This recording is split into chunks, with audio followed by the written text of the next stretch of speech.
to my YouTube channel practical spoken English by RBS। इस video में हम कुछ टिपिकल हिंदी सेंटेंसेस को डिस्कस करेंगे जो एट फर्स्ट साइट पहली नज़र में बहुत कठिन से लगते हैं, कैसे इनको ट्रांसलेट किया जाए और बोला जाए इंग्लिश में। लेकिन अगर इनकी बारीकियों को हम देख लें और सीख लें तो ज़्यादा कठिन नहीं है। ऐसे 10 सेंटेंस हमने टेकअप किए हैं इस वीडियो में और एक एक सेंटेंस को डिस्कस करते हुए हाउ टू ट्रांसलेट, कैसे ट्रांसलेट करेंगे और इसको देखेंगे और लर्न करेंगे, सीखेंगे। तो let us start this video. पहला हिंदी का सेंटेंस लेते हैं। इन बातों में आखिर रखा क्या है? तो इसमें इन बातों में आखिर रखा क्या है में आखिर रखा क्या है, पहले इसको ट्रांसलेट करने की कोशिश करें। आखिर की अंग्रेजी होती है आफ्टर ऑल। रखा क्या है यानी क्या है उसमें, व्हाट इज देयर। अगर हम ये कहें कि व्हाट इज लेफ्ट, तो लेफ्ट का मतलब बचा क्या है। ये सही नहीं होगा, इसलिए कि कुछ हो और कुछ बच गया हो तो लेफ्ट का इस्तेमाल सही लगता है। लेकिन हो सकता है कुछ हो ही नहीं, शुरू से ही नहीं हो, तो यहाँ पर ज़्यादा अप्रोप्रिएट है कि what is there. After all what is there, इन बातों में, इन दीज थिंग्स। थिंग्स का इस्तेमाल बातों के लिए भी होता है, चीज के लिए, चीज़ों के लिए भी होता है, या आप इनके जगह पर मैटर्स भी यूज कर सकते हैं। तो सेंटेंस बनता है after all what is there in this things या in this matters. Next sentence लेते हैं। आखिर तुम किस मिट्टी के बने हो? तो यहां भी आखिर है, तो इसकी अंग्रेजी होगी आफ्टर ऑल तुम किस मिट्टी के बने। तो पहले ट्रांसलेट करें कि तुम बने हो, यू आर मेड, किस मिट्टी के यानी किस चीज के। तो of what, after all you are made of what. इसको ऐसे भी कह सकते हैं कि after all what, you are के जगह पे आर पहले ले, सब्जेक्ट के यू के पहले। What are you made. अब ऑफ जो है उसको लास्ट में यूज कर सकते हैं। After all what are you made of यानी किस चीज के तुम बने हो। तो इस सेंटेंस को हम 2 तरीके से बोल सकते हैं। पहला, after all what are you made of, या after all you are made of what. तीसरा सेंटेंस लेते हैं। इधर उधर की बातें मत किया करो। Don't talk useless things. ये भी कर सकते हैं कि don't talk nonsense things. Next sentence लेते हैं। मुझे इन फिजूल की बातों में मत उलझाया करो। मत उलझाया करो, ये मुख्य बात है। तो पहले इसको ट्रांसलेट करेंगे। मतलब मुझे शामिल मत करो। इसको हम ऐसे भी कर सकते हैं, don't involve me in this nonsense things. Nonsense का भी इस्तेमाल कर सकते हैं, यूजलेस का भी इस्तेमाल कर सकते हैं, बेफिजूल का, जिसका कोई उपयोग नहीं है। अब यहाँ पे हमने जो शब्द इस्तेमाल किया इंग्लिश में, इन्वॉल्व, यानी हमको शामिल करना, उलझाना। एक इसकी अंग्रेजी इंटेंगल भी होती है, ENTANGLE। इंटेंगल मतलब फंसाना, यानी इनमें मत उलझाओ या फंसाओ। Don't entangle me in this nonsense things, या don't entangle me in this useless things. Things या मैटर्स भी बोल सकते हैं, लेकिन थिंग्स बातों के लिए भी इस्तेमाल करते हैं, जैसा कि मैंने पहले कहा, और जनरल चीज़ों के लिए भी बोल सकते हैं। नेक्स्ट सेंटेंस है, जो भी हो मैं उसकी बातों से सहमत नहीं हूं। तो जो भी हो की अंग्रेजी होगा वॉट एवर इट इज, जो कुछ भी है, वॉट एवर। जो कोई भी है कहना हो तो हु एवर, हु एवर। जहां कहीं भी कहना हो वेयर एवर।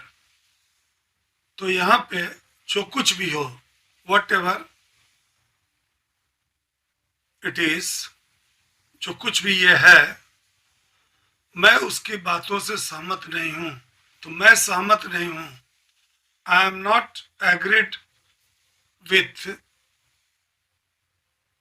हिज थिंग्स, यानी यहाँ फिर बातों का जिक्र है तो थिंग्स का इस्तेमाल कर सकते हैं। What ever it is, I am not agreed with his things, या हम ऐसे भी कह सकते हैं, वॉट एवर इट इज, जो कुछ भी ये है, it is, I am not agreed with what he says. वह जो कहता है, व्हाट ही सेज, उससे हम सहमत नहीं हैं। I am not agreed with what he says. तो पहला हमने कहा कि what ever it is, I am not agreed with his things.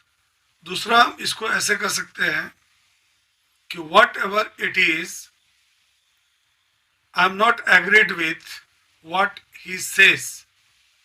और तीसरे तरीके से भी हम इसको ट्रांसलेट कर सकते हैं स्पोकन इंग्लिश के लिए, वट एवर इट इज, जो कुछ भी है, I am not in agreement, मैं सहमति में नहीं हूं। एग्रीमेंट मतलब सहमति। I am not in agreement with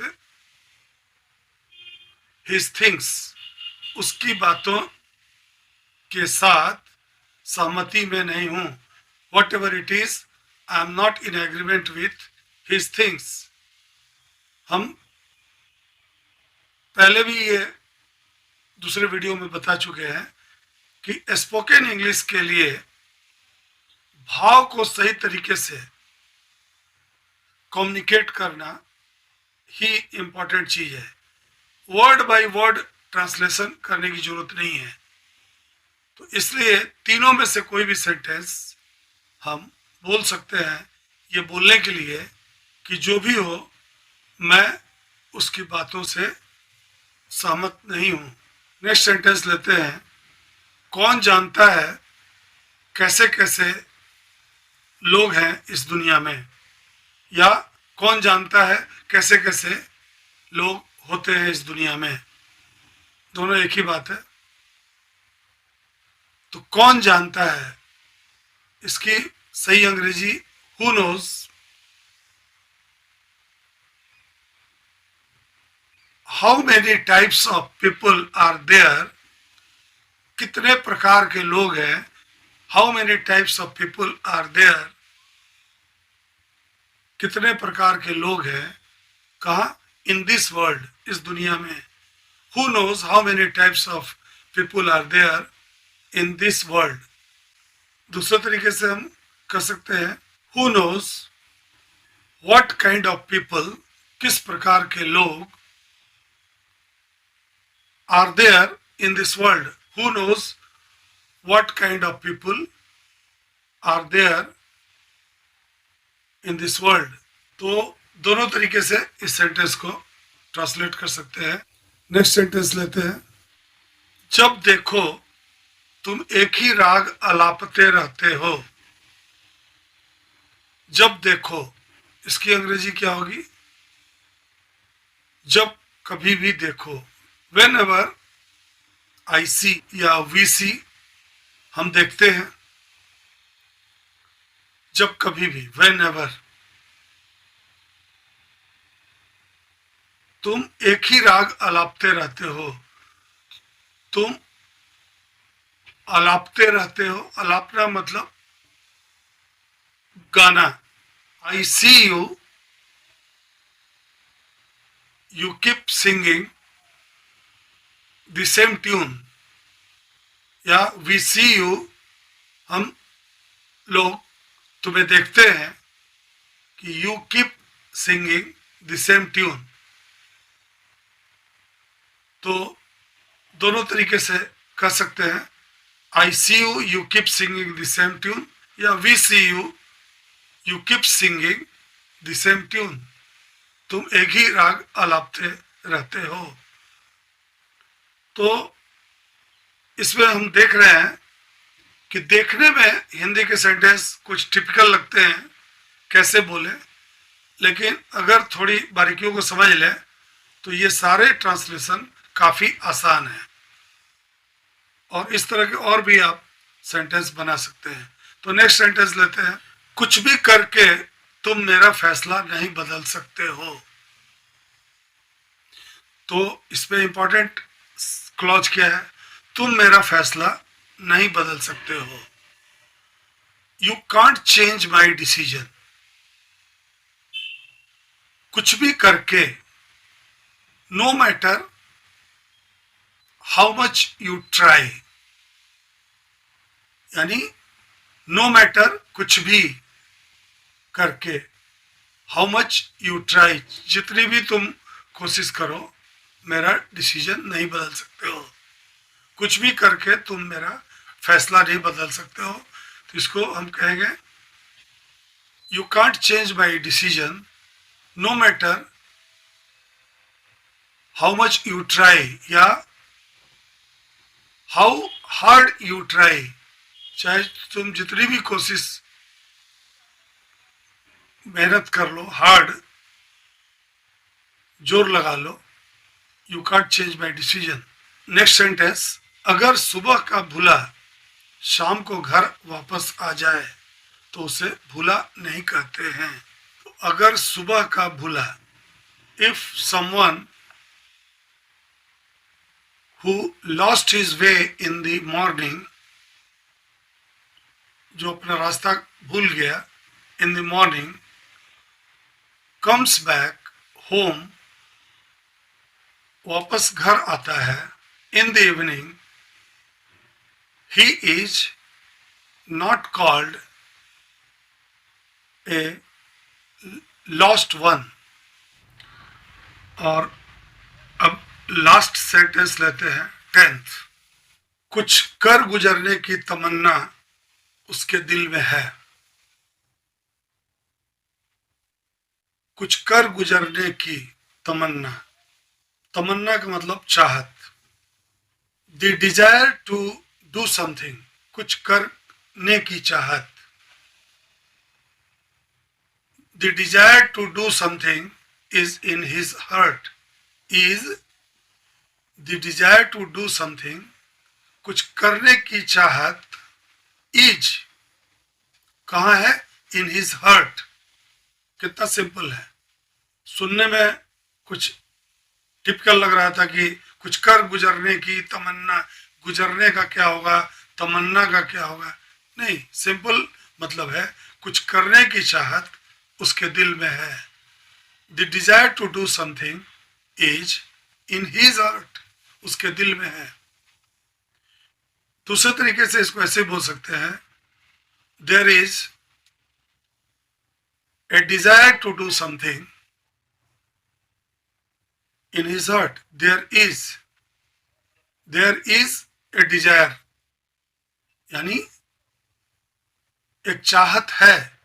their is, यहाँ कोई सब्जेक्ट नहीं है, वहाँ इट या देयर का इस्तेमाल करते हैं। There is a desire to do something, कहा, इन हिज हार्ट। अगर कुछ कर गुजरने की तीव्र चाहत अगर कहना होगा तो बर्निंग डिजायर हो जाएगा, BURNING, मतलब जलता हुआ, जलती हुई चाहत। तो the burning desire to do something in his heart, यानी कुछ कर गुजरने की तीव्र इच्छा उसके दिल में है। तो the burning desire to do something is in his heart. तो हमने इस वीडियो में देखा कि हिंदी के बहुत सारे टिपिकल सेंटेंस जो होते हैं वो देखने में लगता है कि कैसे इनको ट्रांसलेट करें इंग्लिश में और बोलें, लेकिन ध्यान देने से और प्रैक्टिस करने से और सीखने से पता चलेगा कि छोटी छोटी बारीकियां होती हैं और सेंटेंस ज़्यादा कठिन नहीं होता है, सिंपल होता है।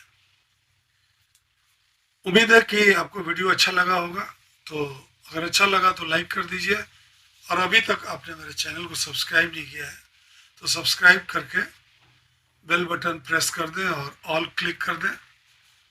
इस तरह के स्पोकन इंग्लिश के रिलेटेड वीडियोस हम अपने चैनल पे बना के डालते रहते हैं, और हमारा स्ट्रेस ज़्यादा ग्रामर के डेप्थ में जाने का नहीं है। हमारा स्ट्रेस है to practise more spoken English and to be able to speak fluent English without focusing much on grammar, and that is possible. तो मिलते हैं अगले वीडियो में एक नए टॉपिक के साथ। तब तक के लिए bye, thank you very much, see you.